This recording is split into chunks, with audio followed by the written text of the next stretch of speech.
This particular feature is unoccupied and it's very close by to one of the most important outposts for the Philippines, which the Philippines has occupied since the 1970s. It's also very close to a major outpost that China developed in the 2010s called Subi Reef, which is essentially like a kind of military base overseas. So it's got runways, it's got ports, it's got missiles that are placed there. But that Subi Reef is not entitled to a territorial sea. And so one of the reasons why China may be interested in Sandy Cay, which is nearby, is that it is above water, even at high tide. So under international law, that means that it could be quite an important feature and a tactical win for China if it were able to show that it occupied that position. Would it be something that China would be looking to develop, do you think? Well, at this stage, there's no sign that they have developed any kind of permanent presence there since the photo that you mentioned that they posted on state TV. And I think it's important to remember that there are a number of other features that are very contested between the Philippines and China in the South China Sea. And so I think it's not really clear to what extent China intends to really develop this. Given that they do already have a very sizable military base, their primary interest in Sandy Cay might just be in terms of the international law and showing that they have got a presence there.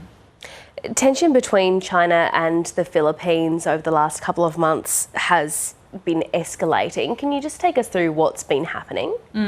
So ever since the current Marcos presidency began in the Philippines about 2 or 3 years ago, China has really escalated its aggressive and coercive tactics against the Philippines, and things really came to a head in about the first half of last year, where there was quite a violent confrontation between the Chinese Coast Guard and the Philippines Navy when they were trying to resupply a Philippine outpost within the Philippines' exclusive economic zone.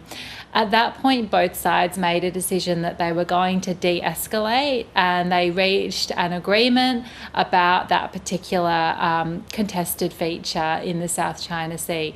So since then, since July last year, things have been less tense, and I guess we'll wait and see whether China's decision to release this image now suggests that it sees this as a good opportunity to again ratchet up tensions against the Philippines.